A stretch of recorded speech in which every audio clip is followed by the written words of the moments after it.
గురుమధ్యే స్థితం విశ్వం విశ్వమధ్యే స్థితౌ గురుః గురుర్విశ్వం న చాన్యోస్తి తస్మై శ్రీ సాయి గురవే నమః. శ్రీ గురుభ్యో నమః. శ్రీ సచ్చిదానంద సమర్థద్గురు సాయినాథ్ మహారాజ్ కి జై. జీవన సత్యం సాయితత్వం కార్యక్రమానికి స్వాగతం. సాయిబాబా వారు చేసినటువంటి బోధల్లో నుంచి సగటు మనిషి ఏ విధంగా జీవిస్తే జీవితం ప్రశాంతంగా వెళ్తుంది అనేటువంటిది ఈ యొక్క కార్యక్రమంలో ఉన్నటువంటి పరమార్థం. అలాగే సాయిబాబా వారి యొక్క అవతార కార్యంలో ఉన్నటువంటి పరమార్థం కూడా అదే. దానికి మనకి ఆధారభూతమైనటువంటిది సాయి సచ్చరిత్ర.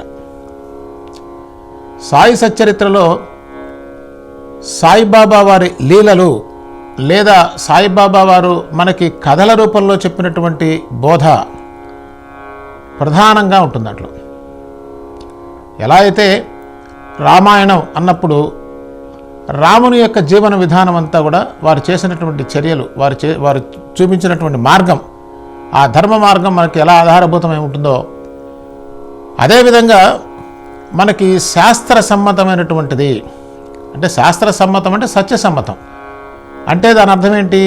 ఆ మార్గంలో మనం నడిచినట్లయితే ఖచ్చితంగా మనం గమ్యం చేరుతాం.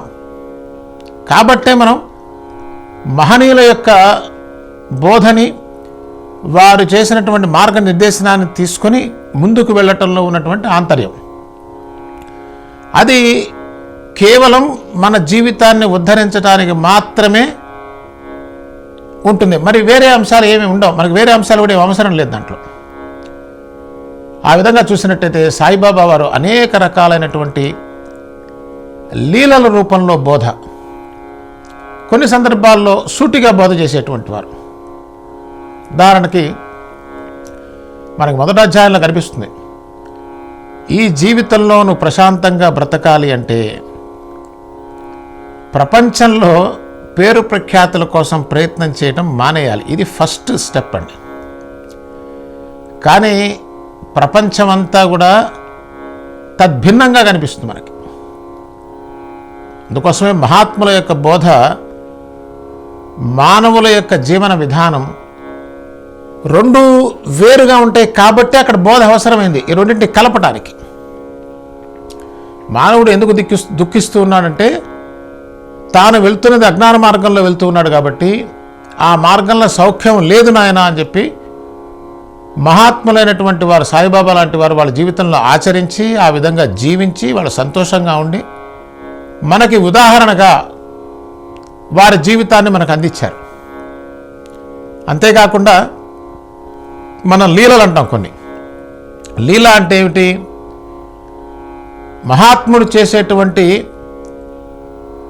ఒక అద్భుతమైన చర్యని మనం లీల అంటాం. మనము చాలా చర్యలు చేస్తాం మానవులో. మనం చేసే ప్రతి చర్యలో కూడా దుఃఖం ఉంటుందండి.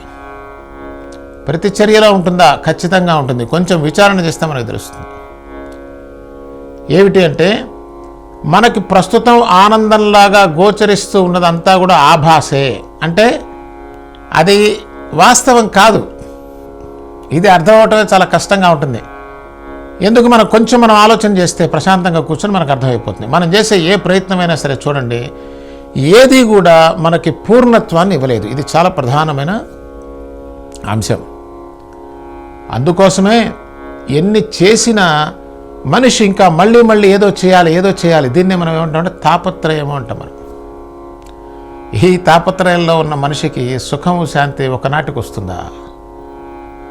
మరి దీని నుంచి బయటపడటానికి బాబా చెప్పినటువంటి మార్గం అద్భుతమైనటువంటిది.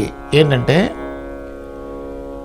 మన అందరం కూడా వయోభేదం, వయసుతో సంబంధం లేకుండా, జెండర్తో సంబంధం లేకుండా మానవుడైనటువంటి ప్రతి వాడు చేసే ఒక గొప్ప ప్రయత్నం ఏంటంటే ఈ ప్రపంచంలో నేను బాగా పేరు ప్రఖ్యాతులు సంపాదించాలి అని ప్రతి ఒక్కడికి ఉంటుంది. అది ఉండని వాళ్ళు ఎవరు ఉండరు, ఒక మహాత్ములు తప్ప. ఎందుకంటే వాళ్ళకి తెలుసు ఇది ఉంటే జీవితంలో సుఖం కానీ సౌఖ్యం కానీ ఏముండదు. దీన్ని అర్థం చేసుకోవాల్సిన అవసరం చాలా ఉంది. మళ్ళీ వచ్చే కార్యక్రమంలో మరిన్ని విషయాలతో కలుసుకుందాం. సద్గురు సాయినాథ్ మహారాజ్కి జై.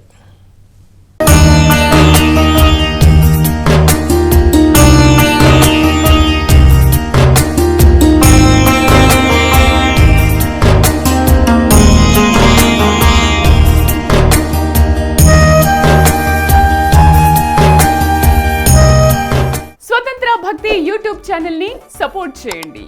మీకు ఈ వీడియో నచ్చితే లైక్ చేయండి, మీ స్నేహితులకు శ్రేయోభిలాషులకు షేర్ చేయండి, మీ అభిప్రాయాలను కామెంట్ చేయండి, సబ్స్క్రైబ్ చేయడం మాత్రం మర్చిపోకండి. స్వతంత్ర భక్తి YouTube channel, please like, share and subscribe.